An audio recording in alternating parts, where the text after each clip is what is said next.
Kita belajar lagi mengenai karakter Tuhan Yesus. Karakter Tuhan Yesus. Karena firman Tuhan berkata, barang siapa yang ada dalam Tuhan Yesus, dia wajib hidup sama sebagaimana Yesus hidup.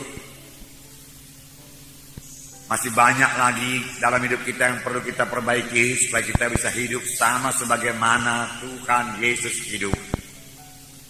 Kelihatannya menurut pikiran manusia hal ini mustahil. Tetapi Tuhan tidak akan meminta sesuatu yang tidak bisa kita penuhi di dalam hidup kita. Terlebih-lebih firman Tuhan berkata, sama sebagaimana dikatakan Paulus, hidupku ini bukannya aku lagi, tapi Yesus hidup dalam aku.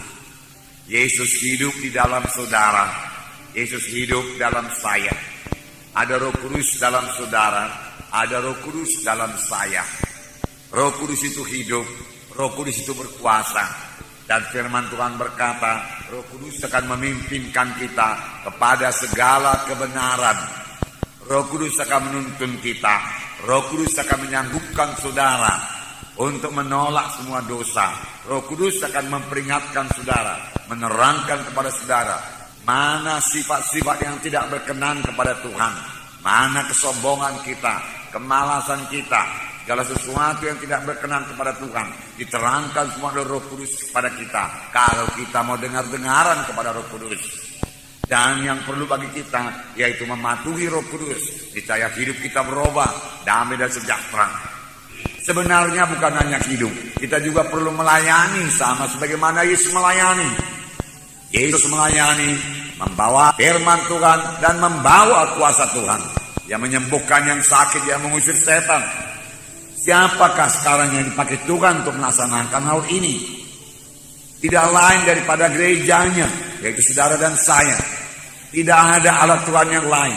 Tuhan telah menyerahkan pelayanan tersebut kepada gerejanya yang sangat dia kasihi, yang telah ditebusnya dengan harga yang mahal, dengan darahnya yang mahal, yaitu kita ini membawa berita Injil. Kita ini memperkenalkan Tuhan Yesus kepada jiwa-jiwa yang belum mengenal Tuhan Yesus. Kita inilah yang dipakai Tuhan untuk menyatakan kuasa Tuhan yang belum berubah ini. Itu kita inilah, saudara dan saya, yang dipakai Tuhan untuk berdoa bagi orang sakit, lalu orang itu akan sembuh. Kita inilah yang dipakai Tuhan untuk meletakkan tangan seorang sakit, lalu orang itu akan sembuh. Kita inilah yang dipakai Tuhan untuk mengusirkan setan di dalam nama Yesus, dan setan mesti pergi di dalam nama Yesus. Amin, saudara. Jadi kita lah yang dipakai Tuhan. Tidak ada Tuhan yang lain. Terlebih pada akhir zaman ini, di mana Tuhan mau menyelesaikan pekerjaannya. Itu berarti dia akan menyelamatkan banyak-banyak jiwa-jiwa. Injil Tuhan akan dikabarkan lebih gencar lagi, lebih hebat lagi. Sehingga banyak jiwa-jiwa diselamatkan. Gereja-gereja dibangunkan.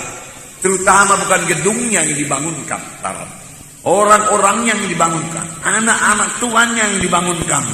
Bertambah teguh hatinya, bertambah teguh batinnya untuk mengikut Tuhan. Tidak mudah digoda setan, tidak mudah dibimbangkan oleh busuk itu, tetapi teguh mengikut Tuhan. Nah, saudara yang kasih dalam nama Yesus, semua ini bisa kita laksanakan karena Yesus di dalam saudara, Yesus dalam kita. Amin, saudara. Jadi Tuhan Yesus ada dalam saudara. Sadarilah itu selalu. Roh Kudus dalam saudara. Sadarilah itu. Sadarilah itu. Bahkan firman Tuhan, kobarkanlah karunia-karunia Roh Kudus yang ada padamu. Sebenarnya Tuhan telah memberikan karunia-karunia Roh Kudus juga kepada kita. Tetapi banyak di antara anak Tuhan tidak mengobarkannya. Bahkan dia tidak tahu, dia tidak menunjukkannya. Oleh sebab itu, setiap anak-anak Tuhan harus tetap dalam persekutuan yang indah dengan Tuhan. Amin, saudara. Jadi rasakan selalu kehadiran Tuhan di dalam hidup saudara. Bersekutu dengannya, dengarkan suaranya. Tuhan itu Tuhan yang bersungguh-sungguh. Oleh sebab itu, kalau memang Tuhan dalam kita, semuanya kita kerjakan dengan sungguh-sungguh. Kita melayani dengan bersungguh-sungguh. Kita berdoa dengan bersungguh-sungguh. kita mengasihi dengan bersungguh-sungguh, kita mengampuni dengan bersungguh-sungguh. Amin, saudara. Hanya kehendak daging saja, saudara, yang menahan kita untuk bersungguh-sungguh. Nah, Tuhan Yesus bersungguh-sungguh dalam melaksanakan kehendak Bapanya. Tuhan Yesus berkata dalam Yohanes 4 ayat 34, saya membacakan kepada saudara bagaimana kesungguhan hati Tuhan Yesus. Yohanes 4 ayat 34. Saya membacakan. Yohanes 4 ayat 34. Sini dikatakan, kata Yesus kepada mereka, makananku ialah melakukan kehendak Dia yang mengutus aku dan menyelesaikan pekerjaannya. Sini dikatakan, makananku ialah melakukan kehendak Dia yang mengutus aku dan menyelesaikan pekerjaannya. Murid-murid membawa makanan kepada Tuhan Yesus. Tapi Tuhan Yesus perlu mengerjakan pekerjaan Tuhan. Dia kerjakan lebih dahulu pekerjaan Tuhan. Sehingga dia berkata, makananku yaitu mengerjakan pekerjaan Bapakku yang mengutus aku. Dia sangat sungguh-sungguh bekerja. Bahkan sampai jauh-jauh malam dia mendoakan orang yang sakit, dia menyembuhkan yang sakit. Sampai ibunya dan saudara-saudara yang berkata, dia sudah tidak waras lagi. Karena giatnya bekerja, karena sungguh-sungguh hatinya bekerja. Tuhan minta kita juga bekerja dengan sungguh-sungguh.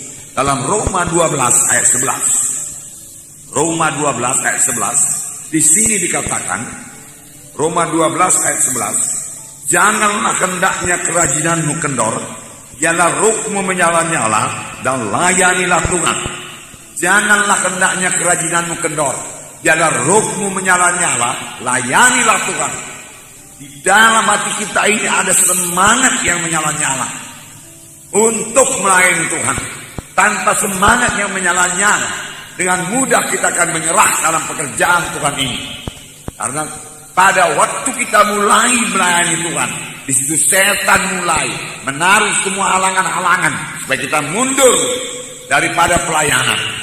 Sebenarnya kalau kita bertekun dan mohon kuasa Tuhan dan bersandar kepada Tuhan, kita pasti sanggup mengatasi semua halangan-halangan yang ditaruh setan, hingga kita menang dalam pelayanan dan sampai pada maksud Tuhan. Dan itu adalah hal yang paling indah dalam hidup ini, sampai kepada kehendak dan maksud Tuhan.